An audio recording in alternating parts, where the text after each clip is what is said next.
요나서 1장 1에서 17절을 오늘 살펴보도록 하겠습니다. 제목은 도망하는 요나에게 개입하시는 여호와라는 제목을 갖고 하나님의 말씀을 나누겠습니다. 올해 우리는 이제 하나님과 화목하라라는 주제를 붙들고 하나님과의 관계를 회복하며 또 하나님과의 영원한 사귐 그리고 긴밀한 사귐 안에서 영혼의 풍성한 복과 안식을 우리가 누리기를 소망합니다. 그래서 이 주제를 생각하면서 저희가 먼저 4주간은 살펴보던 출애굽기 말씀을 조금 잠시 미뤄두고 요나서 말씀을 통해 하나님과의 관계를 좀 깊이 배우고 또 살펴보고자 합니다. 요나서에서 하나님은요, 선지자 요나에게 니느웨로 가서 하나님의 심판을 이제 경고하고 그들이 회개하여 하나님께로 돌이키게 하라는 명령을 하셨습니다.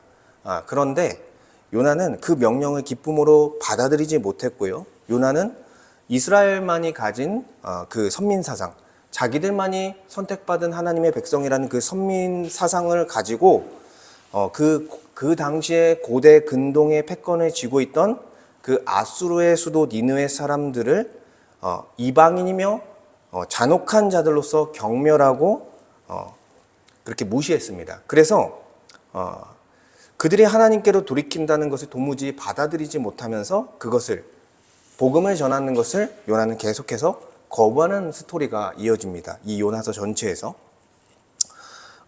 그래서 이 요나는 하나님의 명령을 저버리고 도망가 버렸습니다.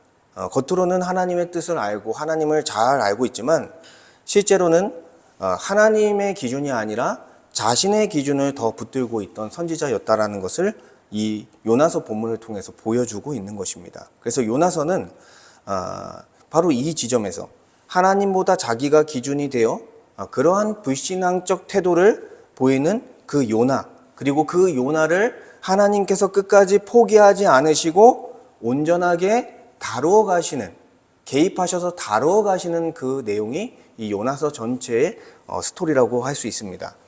그래서 요나서 전체에서 집중적으로 다루는 문제는요, 바로 여전히 자신이 기준이 된 신앙에 대해서 계속해서 다루고 있다는 거예요. 그래서 요나의 모습은 놀랍게도 우리의 모습과 사실 많이 닮아 있습니다. 요나는 하나님이 어떤 분이신지를 알고 있었고, 그리고 하나님의 언약 백성이자 하나님의 선지자로서 하나님에 대해서 분명히 인식했습니다. 그럼에도 불구하고 그는 여전히 자신의 생각, 그리고 감정, 그리고 자신의 판단의 기준으로 살아갔습니다. 그래서 요나서 말씀은 오늘 이 예배 자리에 앉아있는 우리에게도 동일하게 적용할 수 있을 만한 그런 말씀이라는 거예요. 그래서 우리는 예수님을 믿는다고 하면서 결정적인 그 순간이 되면은 하나님의 말씀보다 내 생각, 그리고 내 감정, 내 기준을 앞세울 때가 많다라는 것입니다. 그래서 우리가 불신앙의 자리로 이렇게 뒤로 물러설 때가 참 많은 게 우리의 신앙생활의 현실입니다. 그래서 오늘 우리가 살펴볼 요나서 1장을 통해 우리가 하나님을 믿지만 여전히 자신이 기준이 된 성도의 모습을 발견하기 원합니다. 그 요나의 모습을 통해 우리의 모습을 발견하기 원합니다. 그럼에도 불구하고 하나님께서 요나의 삶에 개입하시고 그를 다루어 가시고 끝까지 포기하지 않으시는 은혜를 베풀어 주신 것처럼 하나님께서 우리에게 그러한 은혜를 베푸신다는 것을 이 본문을 통해 함께 알고 그 은혜를 붙들기를 원합니다. 그리하여 그 불신앙적 태도에서 벗어나서 우리가 다시 신앙을 회복하고 하나님과의 관계를 회복하는 은혜가 오늘 이 예배 가운데 있기를 소망합니다. 첫 번째로 하나님은 성도에게 말씀으로 사명을 주셨다라는 거예요. 근데 이 사명이 교회에게 주신 사명이 예배, 양육, 선교다. 이렇게 이제 제가 좀 더 추가적으로 적어놨는데, 먼저 1절을 보면 여호와의 말씀이 아미떼의 아들 요나에게 임하니라라고 기록되어 있습니다. 요나 선지자는요, 언제 활동했던 선지자냐면 바로 분열왕국 시대, 통일왕국 시대가 있고 분열왕국 시대가 있어요. 그래서 통일왕국 시대는 사울, 다윗, 솔로몬이 통치하는 시기였습니다. 120년 정도의 시기였고, 솔로몬의 우상 숭배로 인해서 나라가 두 개로 쪼개지게 됐어요. 그래서 북쪽에는 북이스라엘 10개의 지파, 그리고 아래쪽에는 남유다와 베냐민 유다 지파와 베냐민 지파 두 지파가 해서 남유다가 이렇게 두 나라로 쪼개졌습니다. 북이스라엘, 남유다. 근데 이 요나 선지자는 북이스라엘에 속한 선지자였어요. 그래서 여로보암 2세라는 그 왕 때 활동했던 선지자입니다. 그래서 그는요, 북이스라엘 안에서는 이미 검증된 선지자였습니다. 왜냐하면 이 여로보암 왕 2세 때 많은 영토를 다시 회복시키는데 그가 이스라엘의 영토가 회복될 것을 예언했고 그 예언대로 그대로 성취되는 역사가 이루어졌다라는 거예요. 물론 기록이 많진 않지만 분명히 이렇게 검증된 선지자로서 나오고 있다는 것입니다. 그래서 요나 선지자는요, 하나님이 어떤 분이신지를 확실하게 알고 있었다는 거예요.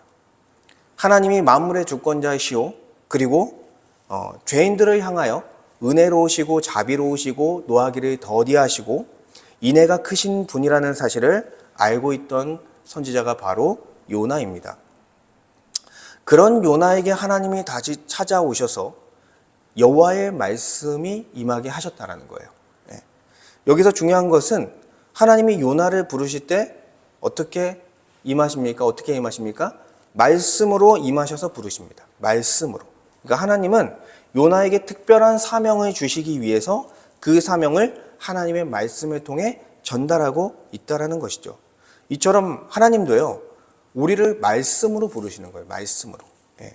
그래서 우리는 죄와 사망 가운데 있던 죄인인데 하나님께서 말씀으로 복음을 들려주셔서 예수를 믿게 하는 그 부르심 가운데 우리가 참여하게 된 것입니다. 그리고 그렇게 구원을 받아서 끝난 것이 아니라 구원을 받은 백성으로서 감당해야 할 사명을 우리에게 또한 알려주시는데 무엇을 통해? 말씀을 통해 알려주신다라는 거예요. 우리가 가지고 있는 이 성경을 통해 계시된 하나님의 말씀을 통해 요나에게 임하여 말씀하신 것처럼 이 성경을 통해 우리에게 사명에 대해서 말씀하고 있다라는 것입니다. 그래서 하나님이 요나에게 주신 사명은 분명했습니다. 2절에 보니까 너는 일어나 저 큰 성읍 니느웨로 가서 그것을 향하여 외치라라고 말씀했습니다. 이 니느웨라는 곳은요, 아까도 살짝 말씀드렸지만 당시 이제 고대 근동의 패권을 잡았던, 그러니까 지금으로는 중동 지역이에요. 중동 지역의 패권을 잡았던 그 아수르 제국의 수도가 바로 니느웨라는 곳이에요. 그러니까 이 당시 중동의 패권을 잡았다는 것은 어떻게 보면 세계에서 가장 큰 대제국이다라고 할 수 있을 정도의 수준이었습니다. 비록 이 시점에서 아직 북이스라엘이 나중에 아수르에게 멸망해요. 아직 침략을 당하고 멸망당하기는 직전이었지만 아수르는 그 주변 국가들을 다 차지했고요. 그리고 큰 두려움을 주었고 북이스라엘에게 큰 압박감을 주었던 제국이 바로 아수르라는 나라입니다. 그리고 이 아수르는요, 아주 잔혹한 제국이었어요. 그래서 나훔서 3장 1절을 보니까 니느웨에 대해서 이렇게 묘사를 하는데 피의 성읍이다, 포악이 가득한 성읍이다 이렇게 묘사하고 있어요. 그러니까 무자비한 사륙과 폭력, 그리고 포로를 학대하고 민족을 말살시키는 그런 악명이 높았던 나라가 바로 아수르라는 나라입니다. 그곳의 수도가 니느웨인 거예요. 그러니까 가장 악명이 높은 악독이 가득한 그 도시가 바로 니느웨라는 그 도시였습니다. 그러니까 그런 어떻게 보면 요나의 입장에서는 그쵸, 아주 불편한 존재들이죠. 그리고 어떻게 보면은 자신들의 위협을 가할 만한 그런 존재들에게 지금 니느웨로 가서 외치라 이렇게 사명을 주고 있는 거예요. 그래서 요나의 눈에는요, 니느웨 사람들은 회개할 대상이 아니라 심판을 받아 마땅한 대상들인 거예요.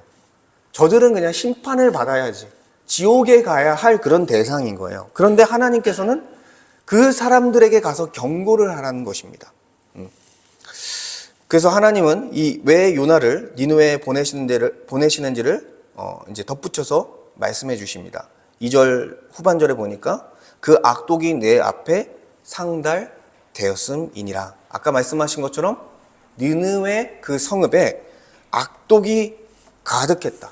그들의 저지른 악독, 온갖 더러운 것들이, 온갖 아주 끔찍한 것들이 가득했겠죠.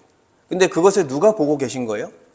여호와 하나님께서 이미 다 보고 계신 거예요. 여호와 하나님께서는 우리의 삶도 다 보고 계십니다. 우리의 마음까지도 보고 계십니다. 그것처럼 이 니느웨 사람들의 마음까지 다 보고 그들의 모든 실상을 다 낱낱이 보고 계시다는 것이죠. 그리고 그들의 악독이 하나님께 상달되어져서 이제 하나님의 진노가 그들에게 떨어지기 직전의 상황이라는 거예요. 그러니 네가 가서 좀 경고를 해라. 이거는 너무 도가 지나쳤고 이미 심판을 받을 상황이다라는 거예요. 이렇게 경고를 하라는 건 무슨 의미인가요? 심판을 하겠다고 얘기하는 게 무슨 의미예요? 다시 돌이킬 기회를 주는 거예요. 그들에게. 다시 돌이킬 기회를 주는 것입니다. 그러니까 하나님은 어떤 분이십니까? 잔혹한 니느웨 사람들조차도 돌이키기를 원하시는 분이라는 거예요. 회개하여 하나님의 진노를 피하기를 원하시는 분이라는 것입니다. 하나님께로 돌아와 예배하는 자가 되기를 바라신다라는 거예요. 이것이 하나님의 자비요 긍휼입니다. 사실 하나님은 우리에게도 동일하게 행하셨습니다. 복음을 거부하고 하나님을 밀어냈던 우리에게도 회개의 기회를 주셨습니다. 그리고 예수 그리스도를 통해 돌이킬 수 있는 길을 열어 주셨다라는 거예요. 하나님이 요나에게 주신 사명은 이방 선교라는 특정한 형태이지만, 그쵸? 요나에게는 그쵸? 이방 선교라는 사명이 주어졌어요. 그런데 이것을 우리의 입장에서 가져왔을 때, 그렇다면 예수를 믿는 우리에게 주어진 사명은 어떤 것인가라고 했을 때, 교회의 3대 사명이라는 것이 있습니다. 성경에서 말하는 교회의 3대 사명이 뭐냐면, 보편적인 사명이 예배와 양육과 선교라는 거예요. 그래서 우리의 사명은 예배, 양육, 선교인 것입니다. 예배는 하나님을 영화롭게 하고 그분을 즐거워하는 것입니다. 그래서 우리는 예배하기 위해 구원받은 존재인 거예요. 하나님은 우리가 하나님을 예배하게 하기 위해서 우리를 구원하신 거예요. 그래서 하나님은 이 교회라는 공동체를 형성하게 하셨고, 또한 이 교회라는 공동체가 공예배를 중심으로 하나님께 예배하는 그 부름을 받게 하셨다는 것입니다. 그래서 우리가 주일 예배를 드리는 이유가 뭐냐면 하나님께서 우리를 구원하신 이유가 예배이기 때문이에요. 그리고 두 번째 양육은요, 성도를 말씀으로 세워 그리스도의 제자로 자라게 하는 것이 바로 양육입니다. 그래서 신앙은 회심으로 끝나지 않고 말씀과 기도를 통해 자라가야 하는 거예요. 그래서 우리가 성경 해석을, 그쵸? 설교를 통해 듣고, 그리고 성경을 공부하고, 성경을 묵상하고, 그리고 그것을 붙드는 기도를 통해 자라가는 것입니다. 지식만 있어서는 되는 게 아니죠. 기도로 붙들어야 돼요. 근데 이러한 양육의 목적, 그렇게 우리가 훈련받아서 교회의 한 지체로서 한 역할을 하면서 살아가는 것입니다. 그래서 양육의 목적은요, 결국 하나님을 참되게 예배하는 예배자로 세워지는 데 있다라는 거예요. 그러니까 양육의 목표도 결국은 예배라는 것입니다. 그리고 선교는 복음을 세상과 열방에 증거하는 것입니다. 그런데 이 선교의 최종 목적 또한 복음을 통해 사람들이 하나님께 돌아와 예배자가 되게 하는 데 있다라는 거예요. 그래서 선교도 하나님께 돌아와 예배자가 되게 하는데 목적을 가지고 있다라는 것입니다. 그러니까 결국 교회의 3대 사명은 모두 하나님을 예배하게 하는 하나의 목적으로 모아지는 거예요. 사실 요나서에 나타난 그 이방 선교도 그들이 하나님을 예배하기 위한 목적을 갖고 있는 것입니다. 그래서 우리가 이 사명을 받은 자로서 이 사명을 잘 감당하고 있는지를 생각해 봐야 돼요.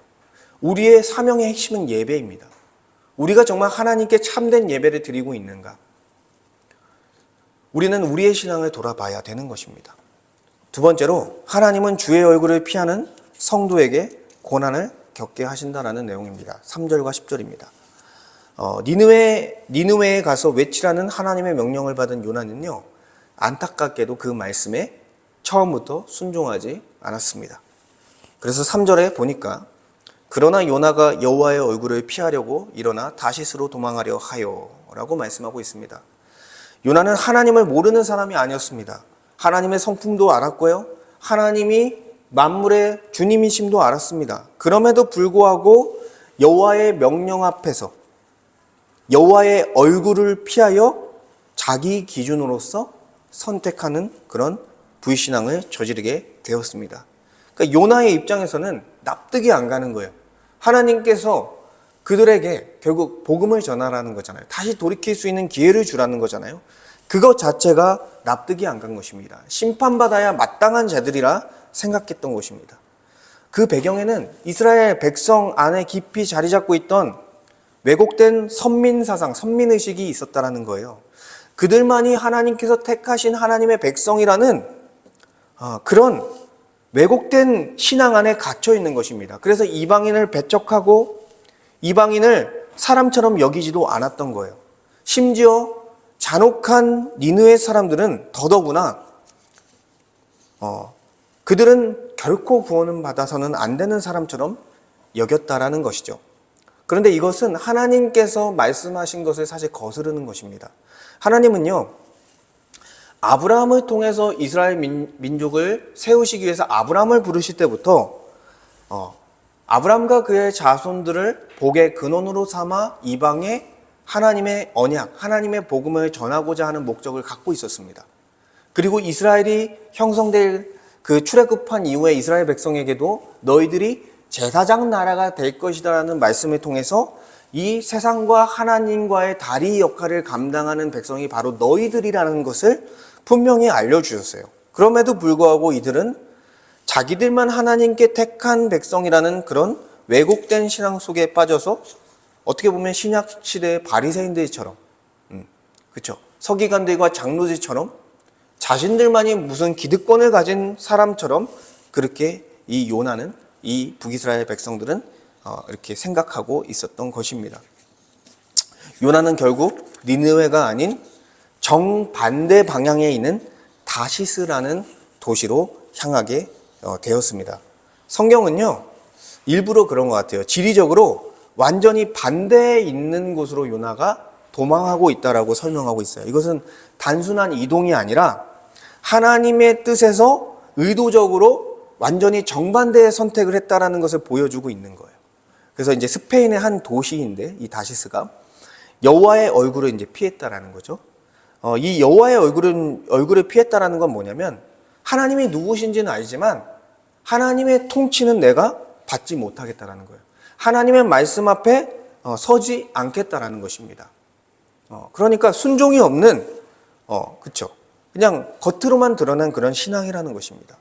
요나는 하나님을 부인한 것은 아니지만 하나님의 명령을 지금 외면하고 도망하고 있는 것입니다.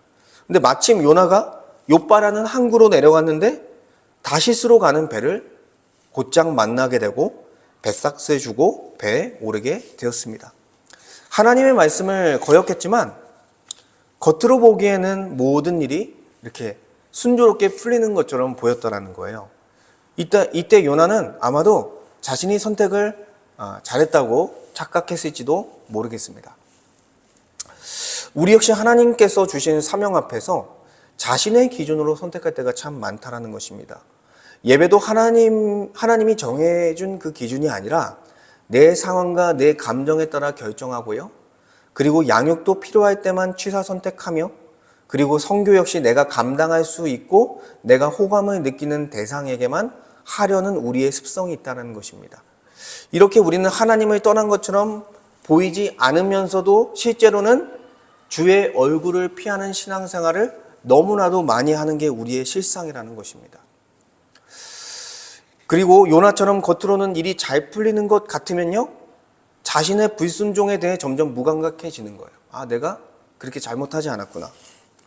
그러나 하나님은요, 회개하지 않는 불신앙을 그대로 두시지 않는 분이라는 것입니다. 하나님은 주의 얼굴을 피하는 성도를 반드시 개입하시고 그를 다루어 가신다라는 거예요. 하나님의 백성, 그러니까 믿지 않는 자라면 그냥 내버려 두실 텐데 하나님의 택한 백성이라면 분명히 개입하셔서 다루어 가신다라는 것입니다.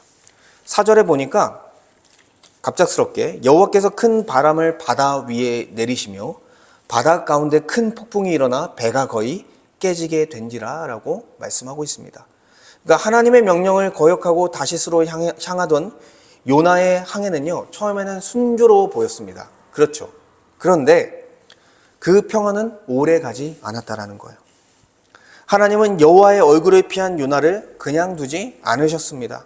하나님은 큰 폭풍으로 요나의 삶에 개입하셨습니다. 그 폭풍은 우연한 자연재해가 아니었습니다. 본문은 분명히 여호와께서 바람을 위에서 내리셨다라고 말씀하고 있습니다. 이 고난은 요나를 멸하시기 위한 것이 아니라 요나를 깨우기 위한, 요나를 돌이키기 위한 하나님의 손길이라고 할 수 있습니다. 그래서 이렇게 폭풍이 일어나자 배에 있던 여러 사공들, 뱃사공들은 크게 두려워하며 자기들이 섬겼던 신들에게 부르짖고 기도하기 시작했습니다. 그리고 그들은 심지어 자기가 갖고 있는 물건들을 바다에 던지기 시작했어요. 왜요? 조금이라도 가볍게 배를 만들어서 지금 배가 침몰하지 않게 그들은 너무나 지금 애쓰고 있었다라는 것입니다. 살기 위해 노력했다라는 거예요. 그런데 이러한 상황 속에 아이러니하게도 지금 선지자 요나는 어디 있냐면 배 밑층으로 내려가서 깊이 잠들어 있었습니다. 여러분, 이러한 상황에 정말 기도해야 할 사람이 지금 기도하고 있지 않은 거예요. 하나님을 모르는 사람들은 지금 부르짖고 난리가 났는데 요나는 지금 깊은 잠에 빠졌다라는 것입니다. 이것은 육체적으로 잠을 자는 것만 이야기하는 것이 아니라 요나의 영적인 상태를 보여주고 있는 거예요.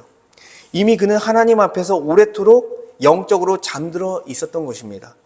하나님의 경고가 울리고 있음에도 밖에서는 지금 배가 요동이 치고 지금 폭풍우가 몰아치는 가운데 있음에도 불구하고 그는 영적으로 무뎌져서 아무 반응도 없이 깊은 잠에 빠져 있는 것입니다.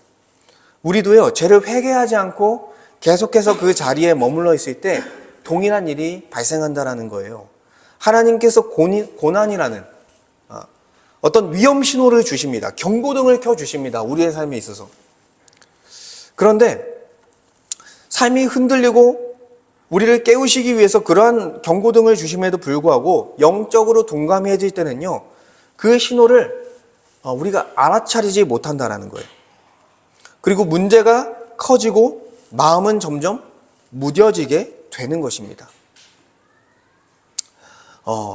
이렇게 폭풍이 이제 계속되자 배의 선장이 이제 다급해졌죠. 그래서 모든 사람을 찾아 나섰는데 요나를 또 찾아 내려왔습니다. 그리고 이렇게 말하는 거예요. 자는 자여 어찌함이냐, 일어나서 내 하나님께 구하라. 여러분, 이 장면이 얼마나 부끄러운 모습입니까? 하나님을 모르는 이방인이 하나님의 선지자에게, 그것도 선지자에게 기도하라고 외치고 있는 장면입니다.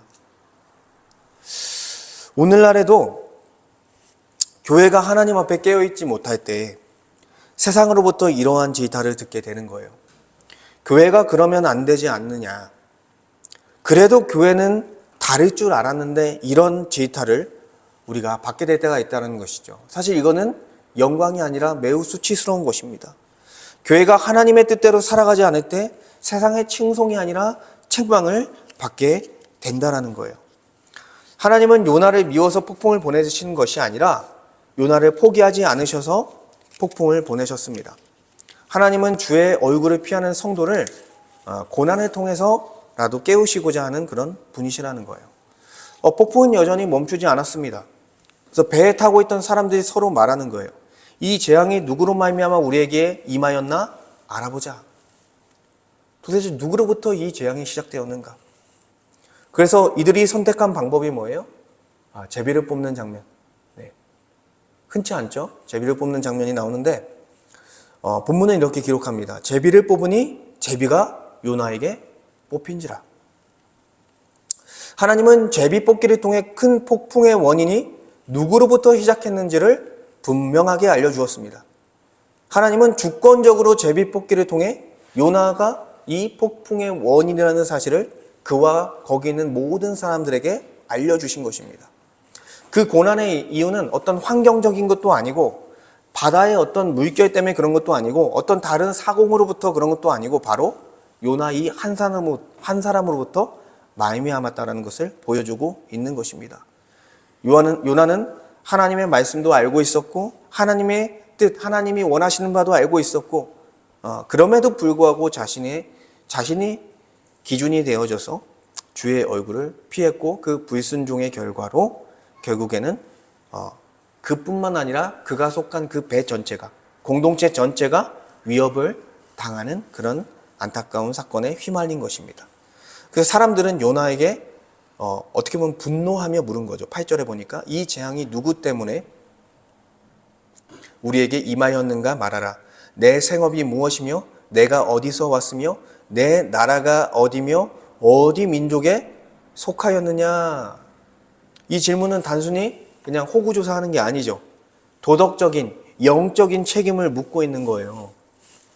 도대체 왜 네가 범죄했냐 너의 신에게 이렇게 말을 하는 거죠.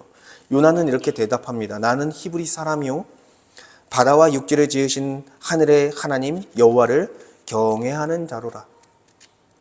이 고백도 참 아이러니합니다, 여러분. 입으로는 하나님을 경외하는 자라고 말하고 있어요. 그런데 그의 삶과 행동은요 결코 하나님을 경외하는 자로 서 있지 않습니다.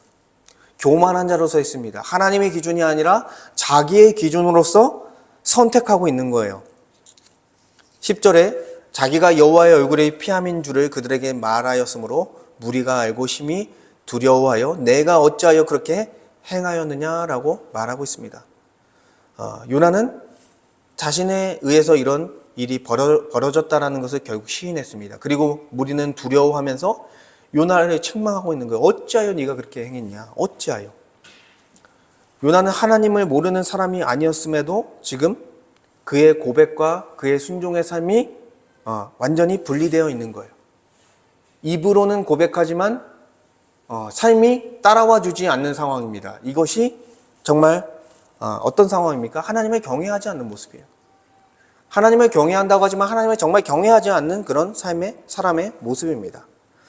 그래서 이런 고난은요, 우연이 아니라는 거예요. 우리의 삶에서 나타나는 고난도요, 사실 우연이 아닙니다. 우리 역시요, 고난을 만났을 때 먼저 어떻게 됩니까? 불평과 원망을 하면서 환경을 탓하죠. 저것 때문에, 저 사람 때문에, 또 사람을 탓하고요. 그리고 그 상황 자체가 문제라는 듯이 분석을 합니다. 그러나 하나님은 고난을 통해 우리에게 묻고 계신 것입니다. 너는 지금 누구의 기준으로 살아가고 있느냐? 하나님의 기준으로 살아가고 있느냐? 아니면 네가 정한 너의 기준으로 살아가고 있느냐? 누구의 기준으로 예배하고 있느냐? 누구의 기준으로 양육을 받고 누구의 기준으로 선교를 하고 있느냐라고 우리에게 묻고 있는 거예요. 그러한 고난들을 통해서 예배가 무너지고요, 양육이 멈추고 선교의 열정이 식을 때 우리는 외부에서 그 이유를 찾지만 그렇게 되는 이유는 어디 있는 거예요? 하나님의 기준이 아니라 내 기준을 앞세워 선택한 결과라는 것입니다. 그래서 고난은 언제나 불편하죠. 그렇습니다. 불편합니다. 그런데 고난은 이유 없이 오지는 않는다라는 거예요. 그래서 하나님은 고난을 통해 주의 얼굴을 피한 성도를 드러내시고 그들의 신앙을 부끄럽지만 밝히 드러내 주시는 것입니다. 그리고 이제 요나는 더 이상 이제는 숨을 수 없게 되었습니다. 그렇죠? 배 밑에 숨어 있었는데 이제 더 이상 숨을 수 없는 거예요. 하나님 앞에, 사람들 앞에 자신의 불순종이 다 드러났기 때문입니다. 그리고 이제 본격적으로 마지막 부분에서 은혜의 방식으로서 하나님께서 요나를 다루시는 그런 장면이 나타나기 시작합니다.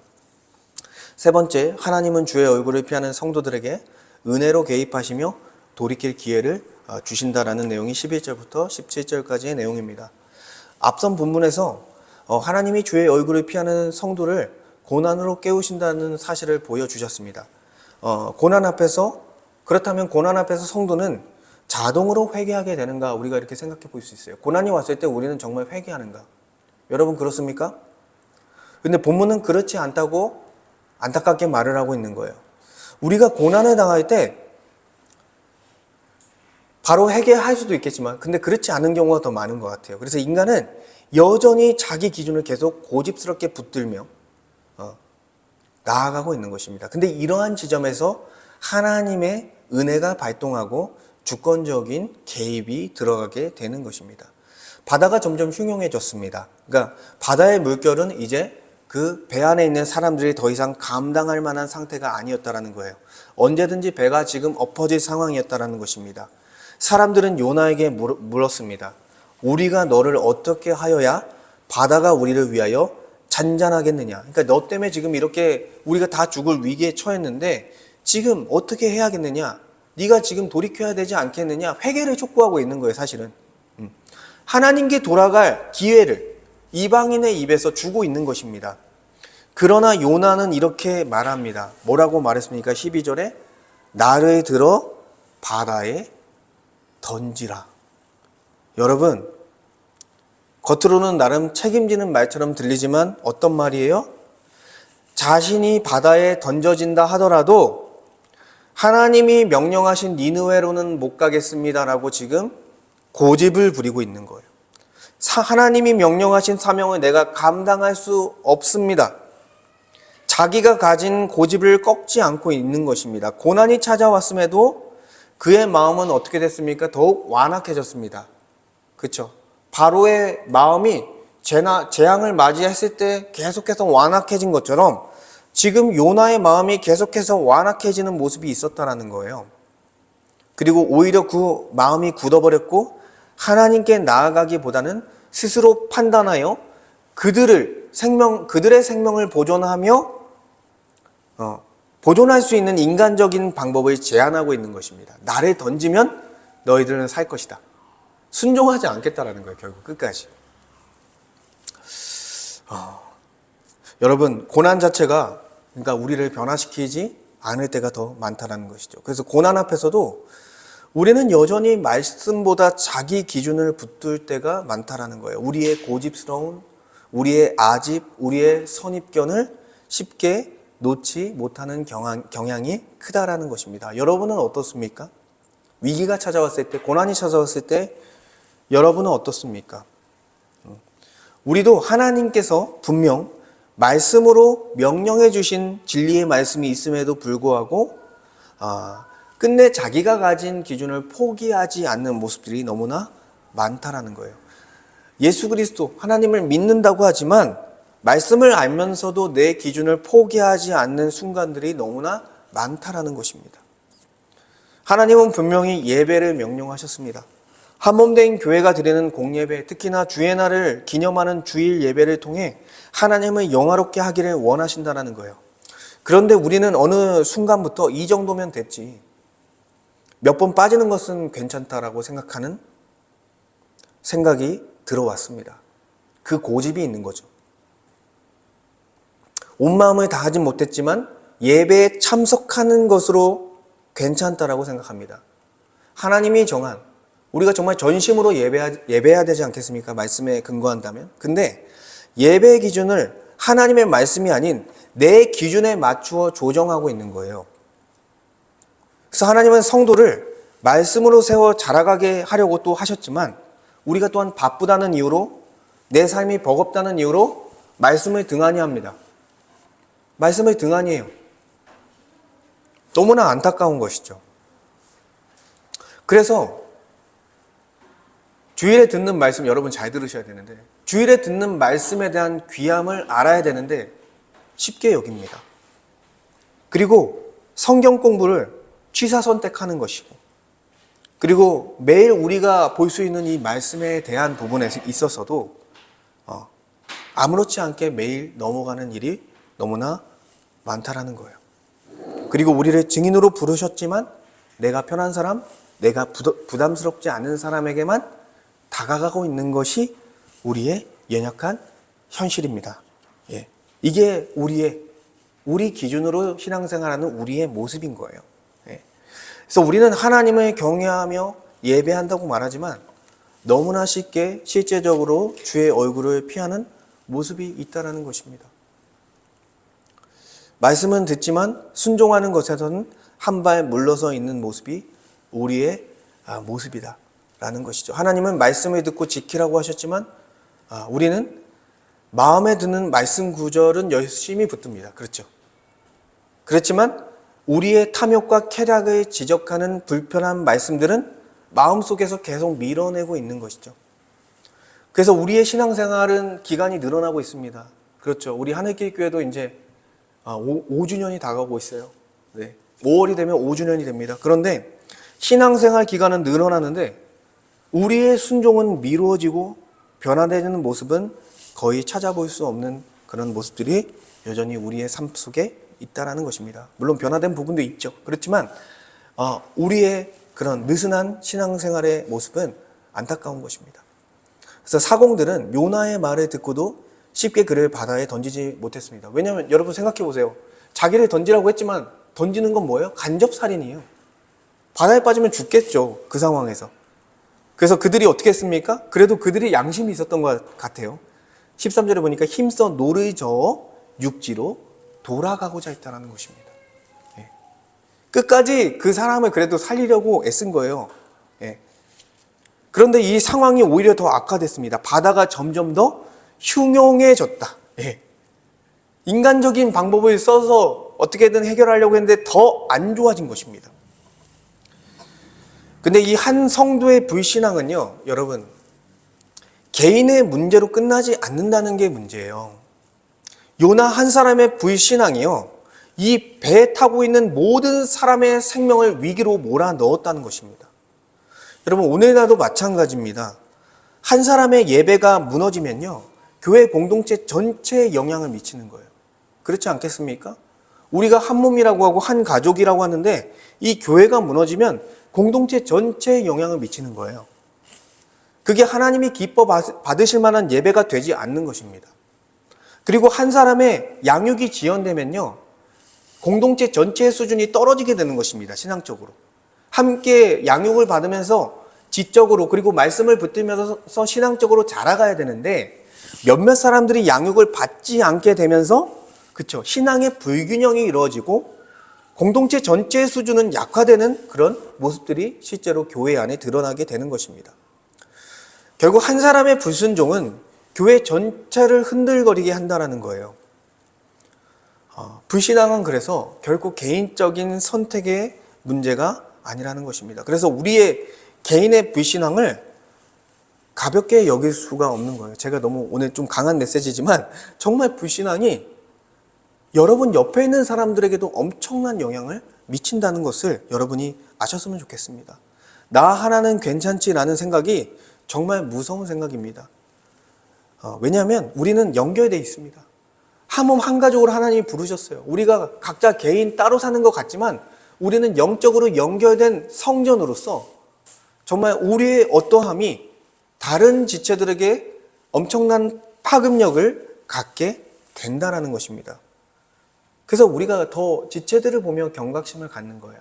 저 지체를 위해 내 가족, 영속적인 가족들을 위해서 내가 주님 앞에 정신을 차려야겠다.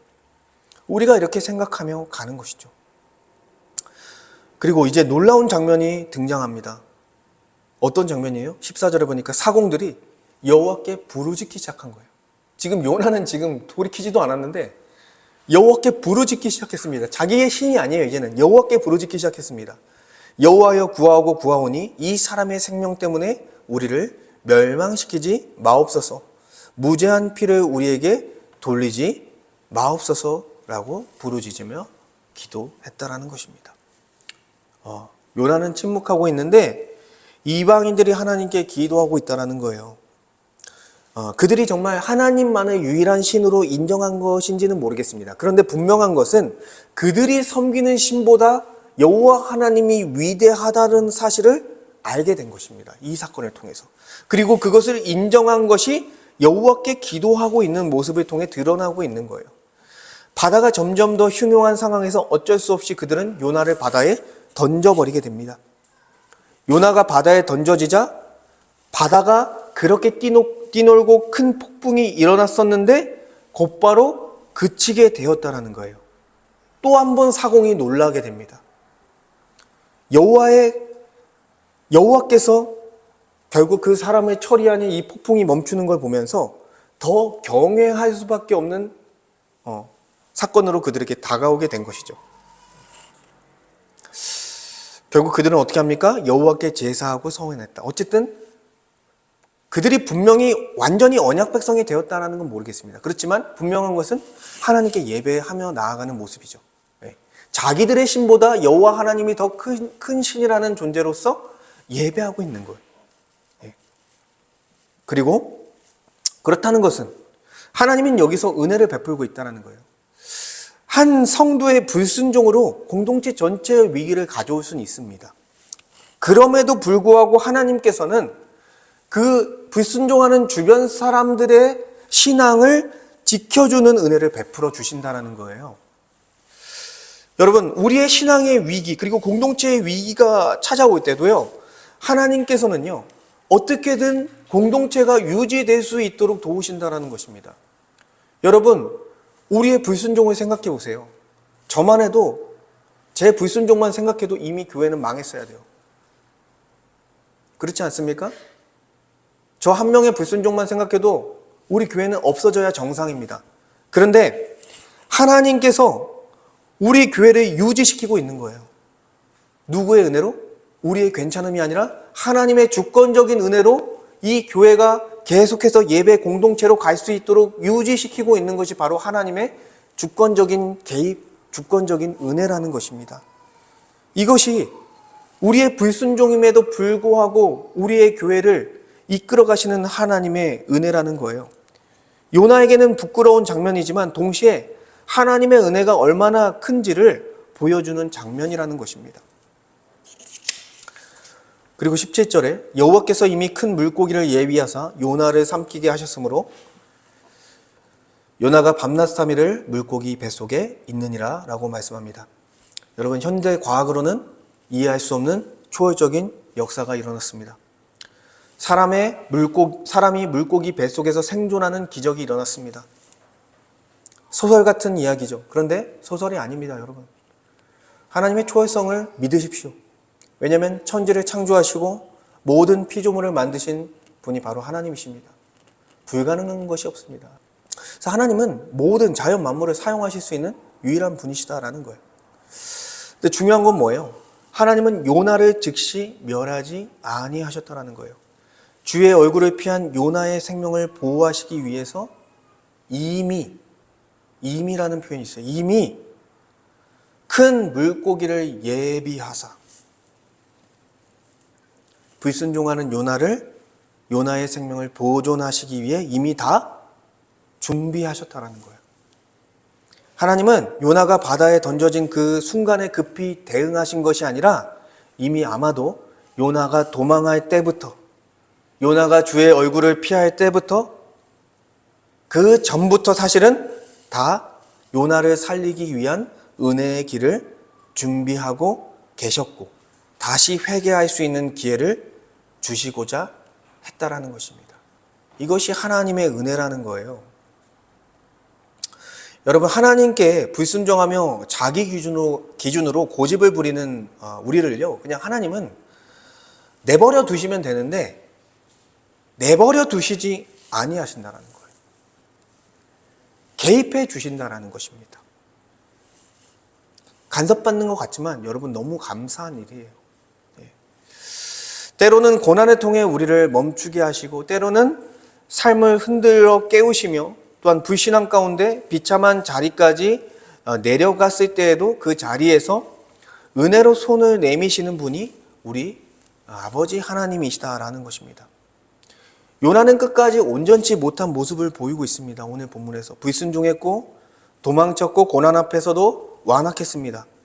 그럼에도 불구하고 하나님은 요나를 포기하지 아니하셨다라는 거예요.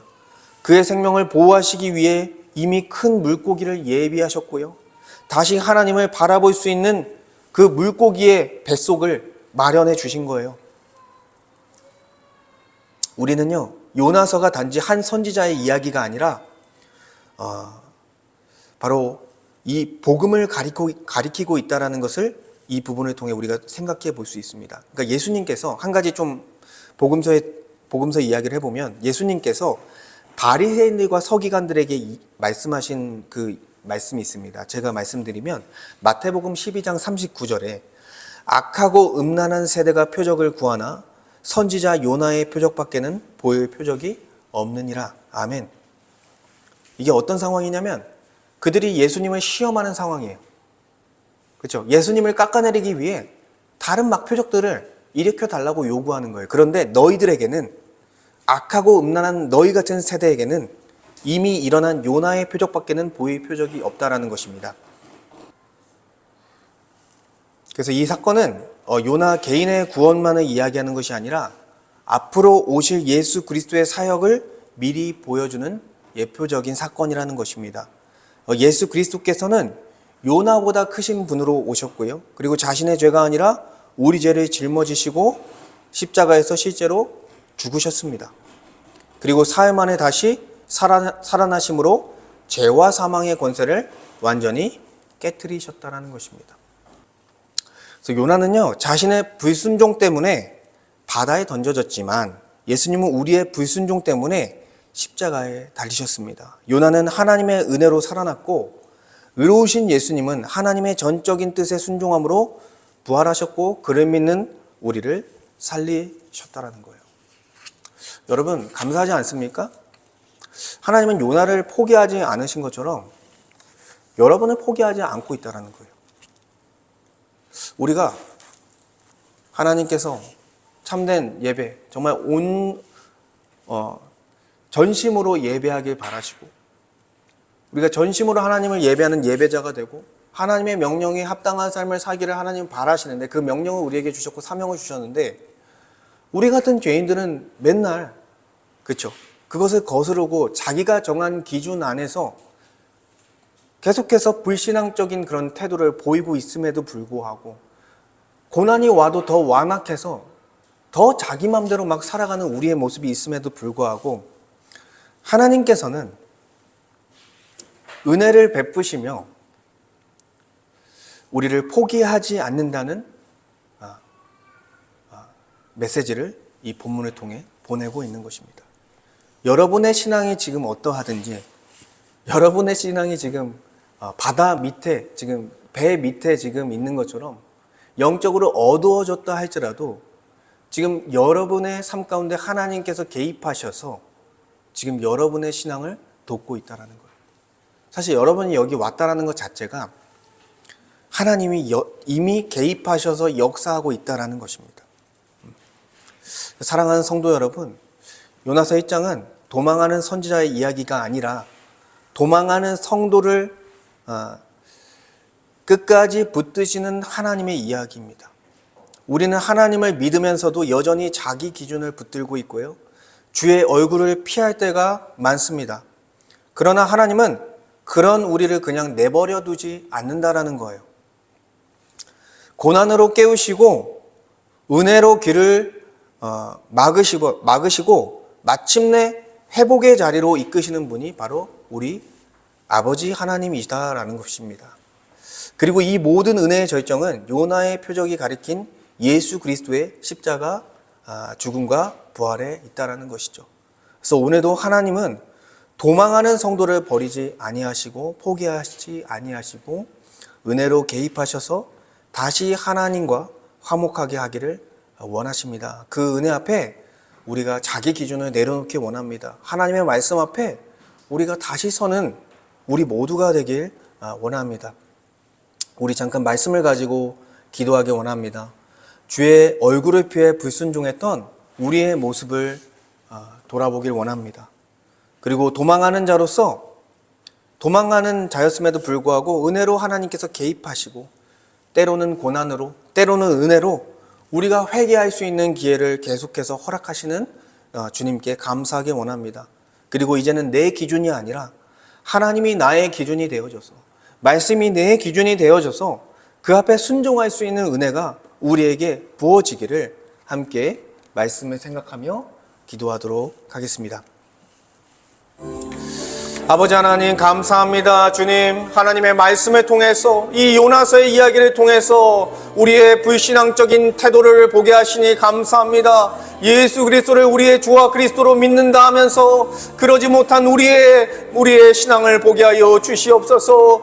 우리가 하나님을 경외하는 자라고 고백하면서 실제로는 하나님의 말씀에 불순종하며 또한 그 말씀을 밀어내며 정말 주님 앞에 온전치 못한 우리의 신앙을 보였습니다. 아버지 하나님, 너무나도 우리의 시체가 하나님 앞에 정말 낱낱이 드러났습니다. 정말 그럼에도 불구하고 하나님께서는 우리를 포기하지 아니하시며 또한 우리를 그냥 내버려 두시지 아니하시며 주님께서 정말 비참하게 영적으로 무너져 있는 우리를 불쌍히 여기시고 또한 긍휼히 여기시고 자비를 베푸셔서 하나님께서 우리의 상황 가운데 찾아오셔서 고난을 통해 우리를 깨우시고자 애쓰기도 하시고 또한 은혜를 베풀어 주셔서 우리가 다시 하나님께 회개할 수 있는 기회를 계속해서 허락해 주시니 감사합니다. 아버지 하나님, 하나님의 백성으로서 그 백성에 합당한 자로 살기를 원합니다. 존재에 합당한 삶을 살기 원합니다. 그리하여 참된 안식을 얻기 원합니다. 하나님을 예배하는 존재로 창조되었사오니 하나님을 예배하는 자로 서기를 원합니다. 주님께서 은혜를 베풀어 주시옵소서. 우리가 정말 여전히 자기의 기준으로, 나의 기준으로, 나의 아집으로, 나의 고집으로, 나의 선입견 속에 갇혀서 살아가고 있는 이 모습들을 다 주님 예수 그리스도의 십자가 복음으로 다시 세워 주시옵소서. 하나님이 나의 기준이 되게 하시고 하나님의 말씀이 나의 기준이 되게 하시고 그 말씀을 붙들고 그 말씀 앞에 겸손히 순종하며 하나님을 두려워 떨며 주님을 경외한 자로 서서 하나님을 아빠 아버지라 부르며 정말 실제로 겸손히 주를 따르는 정말 주님을 의지하며 나아가는 주의 백성이 될 수 있도록 아버지 우리의 신앙을 다시 세워 주시옵소서. 하나님과 화목하며 하나님과의 관계를 회복하는 은혜가 있게 하여 주시옵소서. 주님께서 우리를 붙드실 줄 믿습니다. 주님, 나의 기준이 아니라 하나님의 기준으로서 정말 서며 그 말씀에 순종하는 자로서 우리를 온전케 하여 주시옵소서.